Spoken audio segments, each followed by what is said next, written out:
আজ আমরা সরল সুদ চ্যাপ্টারের 59 দাগ থেকে শুরু করব।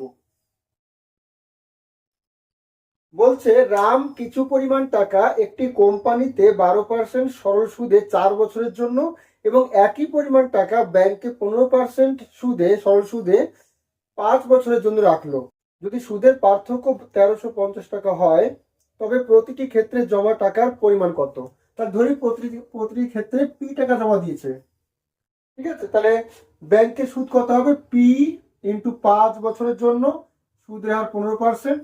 আচ্ছা, আর কোম্পানিতে 4 বছরের জন্য পি ইন্টু 4 বছর ইন্টু 12% হারে, তাহলে পার্থক্য কত বলছে? 1350 টাকা। এখান থেকে আমরা পি পেয়ে যাব। তাহলে 100 লসাগু, 5 15 75, 4 12 48। 75 থেকে 48 বাদ দেবো আমরা, তাহলে বাদ দিলে 15 থেকে 7 হাতে 1 5 2 27 পি আসছে ওপরে, আর ওদিকে 1350।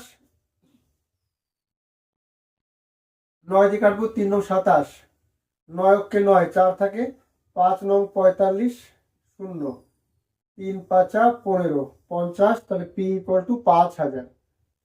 তাহলে 5000 টাকা রেখেছে প্রতি ক্ষেত্রে, ঠিক আছে?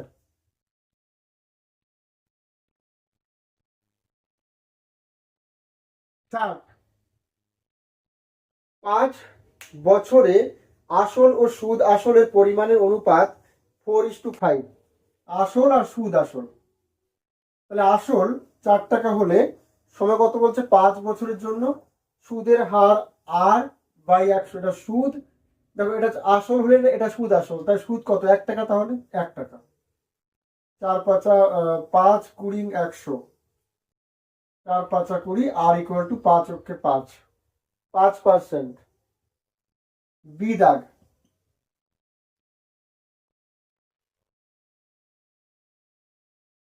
61 কি বলছে?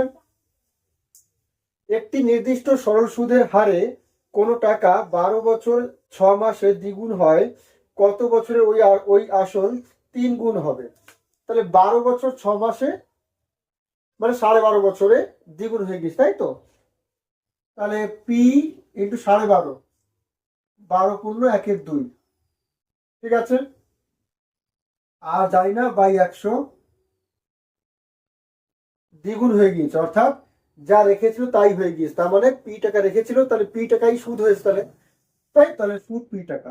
পি পি কেটে যাবে, তাহলে এদিকে 25/2 ইন্টু আর, ওদিকে 100 কে 100, 4 25 সঙ্গে 100, that is are equal to 4 2 8। সুদের হার 8%। কত বছর ওই আসল 3 গুণ হবে? কত বছরে?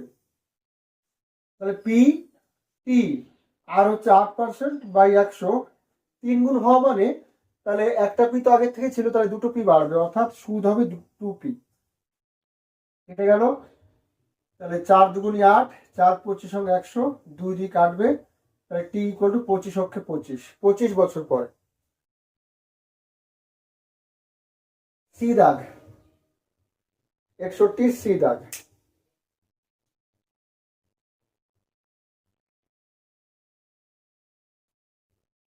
62,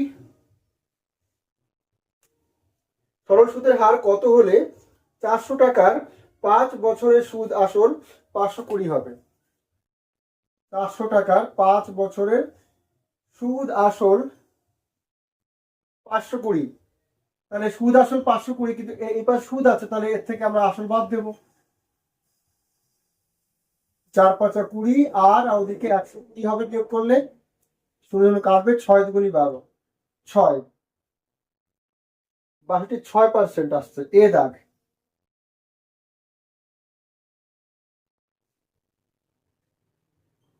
63, 16,250 টাকার 8% বার্ষিক সুদের হারে 73 দিনের সরল সুদ কত? তাহলে পি হচ্ছে 16,250, পি হচ্ছে 73 দিন বাই 365 হবে, তাহলে কারণ বছরে কাউন্ট হয়, ইন্টু আর কত বলেছে? 8% বাই 100। 5 দিয়ে কাটি, এত এত 5 দিয়ে কাটলে 3 5 5 73, 365। আচ্ছা, 5 দিয়ে কাটবো আমরা, 3×5 = 15, 1 থাকে 5 × 2 = 10, 5×5 = 25। তাহলে 5 দিয়ে কাটি আবার, 5×6 = 30, 2 থাকে 5×5 = 25, 5 × 2 = 10, 4 × 2 = 8, অর্থাৎ 4×5 = 20, 4×6 = 24 আর 2 = 26, 260 টাকা। বি দাগ।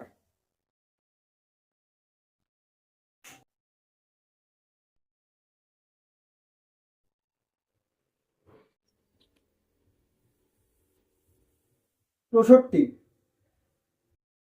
নির্দিষ্ট সরল সুদের হারে বা 12.5 সরল সুদের বছরের সরল সুদ আসলের 3/4 অংশ হলে সুদের হার কত? তাহলে দেখো, পি হচ্ছে জানি না আমরা, টি ও 12.5 আর জানি না বাই 100। এই সুদটা আসলের বছরের সরল সুদ আসলের 3/4 গুণ, আসল এ 3/4 গুণ, ঠিক আছে?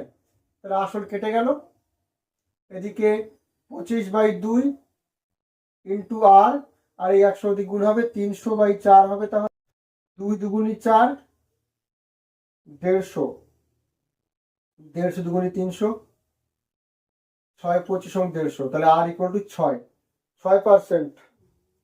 সি দাগ।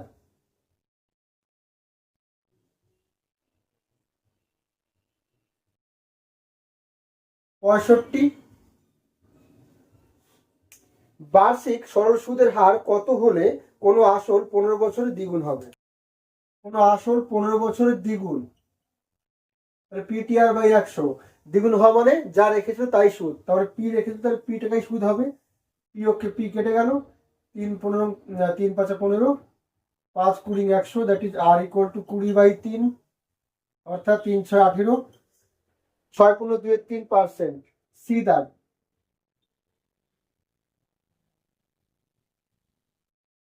ছেষট্টি, কোনো টাকা নির্দিষ্ট সরল সুদের হারে 5 বছরের সুদ আসলের 2/5 অংশ হয়, সুদের হার কত?